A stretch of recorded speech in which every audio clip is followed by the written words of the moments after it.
ಈಗ ಉತ್ತರ ಕೊಟ್ಟಿದ್ದಾರೆ ಸರ್ಕಾರದ ವತಿಯಿಂದ. ಎರಡು ಸಾರಿ ವಿಧಾನಸಭೆಯಲ್ಲಿ ವಿಧಾನ ಪರಿಷತ್ನಲ್ಲಿ ಎರಡು ಕಡೆ ಉತ್ತರ ಕೊಟ್ಟಿದ್ದಾರೆ. ನಾನು ಪತ್ರ ಬರೆದಿದ್ದೀನಿ.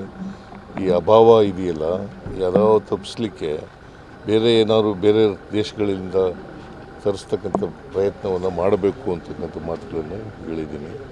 ಈಗಲೂ ಕೂಡ ಒತ್ತಾಯ ಮಾಡ್ತೀನಿ ಕೇಂದ್ರ ಸರ್ಕಾರಕ್ಕೆ.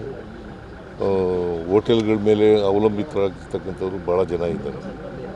ಹೋಟೆಲ್ಗಳಲ್ಲಿ ನಿಲ್ಲಿಸ್ಬಿಟ್ರೆ ಭಾಳ ಕಷ್ಟ ಆಗ್ತದೆ, ಇಡೀ ಜನಜೀವನ ಅಸ್ತವ್ಯಸ್ತ ಆಗ್ತದೆ ಅಂತಕ್ಕಂಥ ಮಾತುಗಳನ್ನು ಸಂದರ್ಭದಲ್ಲಿ ಹೇಳಿ ಕೇಂದ್ರ ಸರ್ಕಾರ,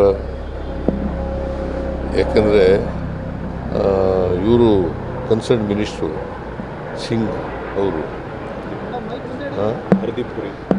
ಪೂರಿ ಅವರು ತೊಂದರೆ ಆಗದಿದ್ದಾಗ ನೋಡ್ಕೋತೀವಿ ಅಂತ ಹೇಳಿದ್ದಾರೆ. ಅದು ಕೂಡಲೇ ಮಾಡಲಿ ಅಂತೇಳಿ ಒತ್ತಾಯ ಮಾಡ್ತೀವಿ. ರಾಜ್ಯದಲ್ಲೆಲ್ಲ ಸಮಸ್ಯೆ ಇಲ್ಲ, ಕರ್ನಾಟಕದಲ್ಲಿ ಯಾಕೆ ಸಮಸ್ಯೆ ಅಂತ ರಾಜ್ಯ ಬಿಜೆಪಿ ನಾಯಕರು ಹೇಳ್ತಾರೆ. ಯಾರು? ವಿಜಯೇಂದ್ರ ಅಶೋಕ್ ಇವರೆಲ್ಲ. ಅವರು ಸಪ್ಲೈ ಮಾಡಲಿ, ಕರ್ನಾಟಕಕ್ಕೆ ಅವರು ಮಲ್ತಾಯಿ ಧೋರಣೆ ತೋರಿಸ್ತಾ ಇರ್ಬೋದಲ್ಲ. ಹಾಗಾದರೆ